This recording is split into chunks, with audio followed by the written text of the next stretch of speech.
So, welcome back to my channel. My name is Brianna. I don't even know if I've ever introduced myself in any of these videos, but that's my name. And I wanted to go over my picks for July's TBR. And I am trying my best not to buy, I'm not even gonna say it because I always tend to find a book that I just feel like is apparently going to run out of stock if I don't buy it now. So we're just gonna get into my July TBR. I chose 7 books again, even though I didn't reach my goal of 7 last month. I chose 7 books again, so we're gonna try it out. I do know that I have the ability to read 6 books per month. That's what I've done consistently the past 2 months. So I'm attempting to read 7 again this month, and I'm hoping I don't have to DNF any because I really am looking forward to every book that I chose. So let's get into it. So let's just start with horror movie. I'm sorry, I was gonna say horror story for some reason. Horror movie by Paul Tremblay.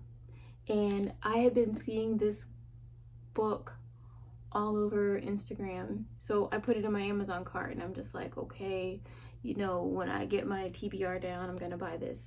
Happened to go to Barnes and Noble. Well, I didn't happen to. I planned to go to Barnes and Noble. They only had 2 copies left, so I took one. I had it. And they even said, they're like, oh wait, this book is, what did he say? I can't remember what he said, but he was just like, yeah, we only have 2 left out of our entire stock. So I had to get it. And from a lot of reviews about his other books, I got this book because I wanted to see how far how horror filled this book really is. Because I know I liked Fantastic Land, and I know that I am beginning to love Stephen King. So I want to see like which direction of horror this author goes in. So I got horror movie as one of the July TBRs. And to continue with just learning in general about Black history, I don't know why, but like lately, like every month I've had a somewhat historical book, not necessarily Black history, but just last month I read about the Uyghur Muslims. Then the I think the month before that it was, oh, I can't remember what.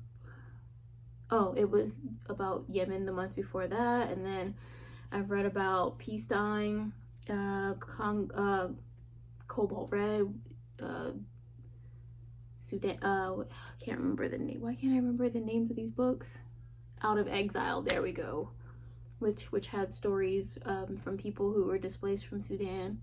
So it just seems like every month so far this year I've read some type of, whether it historical book / nonfiction book. So continuing with that theme, I have The Bodies Keep Coming. And this is written by a Black trauma surgeon, and he talks about, racism and violence that we as Black people, and him in particular, have dealt with. And so that is the nonfiction book that I plan to read this month. All right, now these I should be able to talk a little bit more easily about because I really had reasons for choosing these. So now, Chromosome 6, and I know a lot of the books sometimes that I choose are not relatively new books. Some of them are decades old, such as this one. And I chose it because I feel like the Dr. Jack and Laurie Stapleton series has somewhat come to an end with Manner of Death. the last book that he wrote, which came out, I think, the end of last year or the beginning of this year. I'm not sure. I know it came out, whatever, it came out either last year or this year.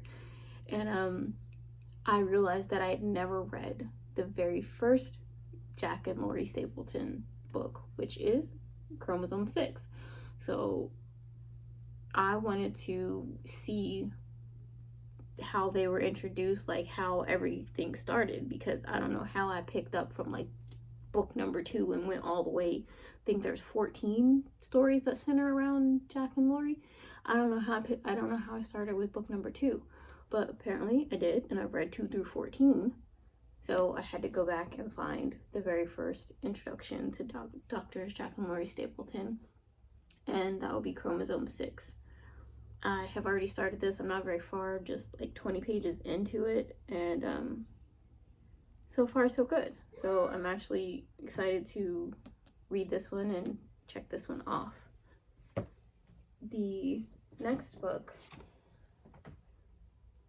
A Soul to Guide by Opal Rain.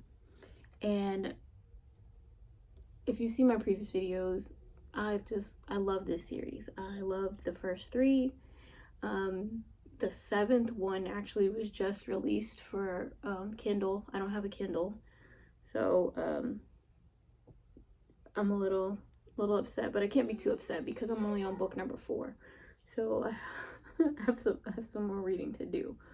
The last time I owned a Kindle, I believe, was 2013 when I was deployed to Afghanistan, and I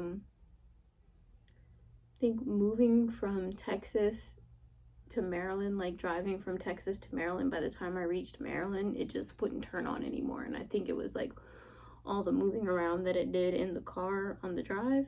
So by the time I reached Maryland, it just wouldn't turn on anymore. And I just never thought to buy one. However, anyway, this is book 4 of the Dustwalker Bride series, and it tells the story of the witch owl, and I just can't wait to read this story, and in the Spirit of the Void.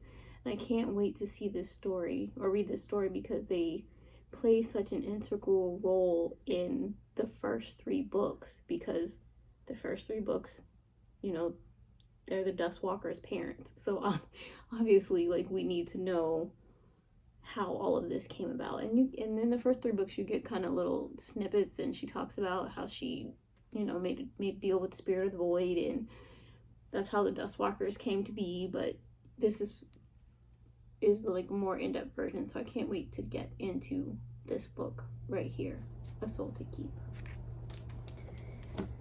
The next book is Paradise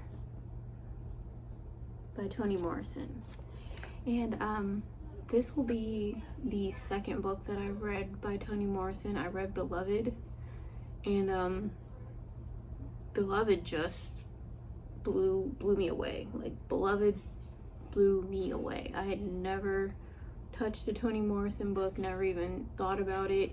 I think when I was working on my project, I kept seeing Beloved for some reason, and so I ended up reading it. Was completely blown away by that book. So I went on Amazon and literally was just searching Toni Morrison books and reading the back covers, and I chose Paradise. So the back says they shoot the white girl first. With the rest, they can take their time. And it says Toni Morrison's Paradise, which opens with a horrifying scene of mass violence and chronicles its genesis in an all-black small town in rural Oklahoma. Founded by the descendants of freed slaves and survivors in exodus from a hostile world, the patriarchal community of Ruby is built on righteousness, rigid, enforced moral law, and fear. But 17 miles away, another group of exiles has gathered in a promised land of their own, and it is upon the women in flight from death and despair that 9 male citizens of Ruby will lay their pain, their terror, and their murderous rage. So, aside from the story, I fell in love with the way that she writes in Beloved. So I want to really see how this story unfolds and how, you know, and what feelings like it pulls. So, Paradise. The next book I chose, Shadow of the Giants. And this is the fourth book in the Shadow series, or as I reference it often, the Bean series. You know, there's the Ender series, which starts with Ender's Game, and then there's those 5-6 books of that, and this is the fourth book of the Shadow series, which takes on Bean, who was considered second in command after Ender. So we follow Bean's life, and where it left off in the third book is Achilles is now dead, but their Bean and Petra's embryos are now floating around to the highest bidder, basically. So that is where this story will pick up, and I'm excited to just see how everything ends. So I'm trying to get through this series. Now I'm not rushing it, because I genuinely like it, and these are the books that made me love science fiction. Well, I don't know if I love science fiction. I know I love this series, and I bought the first book from the Dune series to kind of see if I really like science fiction, because I don't think I can say I like it if I've only read like one series. I count the whole thing as a series, like all of Ender's books and all of these, I count it as one series. So I'm excited to read this one to see how, it's okay, Bubba, to see how loose ends start to be tied up.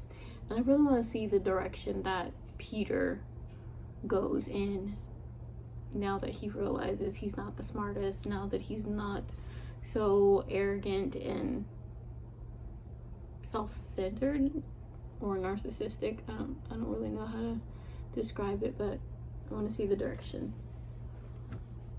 What's up, Bubba? What do you want? Come on. What do you want? Let me see. Well, you're eating candy right now. You can't have both. No. You can have it later. Not right now. Okay? Mama. Yes. Aya. Hmm? Yeah. No donut. Not yet, no. Okay. Okay. You're already eating candy. Okay, the last book that I chose for this month is Razorblade Tears. And I chose this book because I read My Darkest Prayer, and when I finished that, I was like, I immediately was like, this is gonna be an auto by author, so now I need to go back and read the rest of his work. So when I went to Barnes & Noble last week, I bought Razorblade Tears and was it Blacktop Wasteland? So I just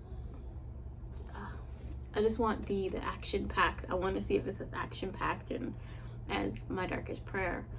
Says Ike Randolph has been out of jail for 15 years with not so much as a speeding ticket in all that time. But a black man with cops at the door knows to be afraid. The last thing he expects is to hear that his son Isaiah has been murdered, along with Isaiah's white husband Derek.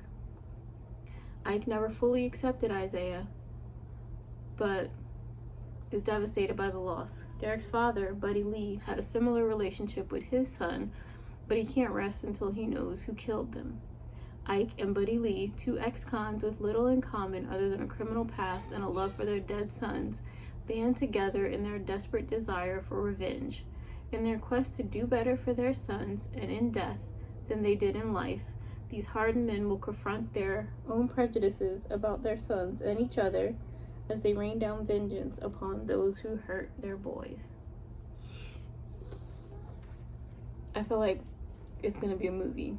The same way My Darkest Prayer felt like a movie to me, I feel like this is going to be another one that feels like a movie, and I can't wait to get into this one. However, if you've seen on my Instagram, which goes by the same name, Brianna's Readings, I let my son choose the first 2 books that I'm going to read. Even though I'm going to add to it because reading 2 books at the same time is... Can I see? You know, but I let him Turn pick around. the first 2. And in the video, he chose Paradise by Toni Morrison. Okay, can you open it? And he chose Chromosome 6. Let me see. So these are the first 2, or 2 of the ones that I'm gonna start off reading for the month of July. So, jeez, I really want to get through all of these. I really need to lessen my TBR. Like seriously. Do you like it? Yeah? Yeah. Okay. I'm glad you like it. So, these are the 7.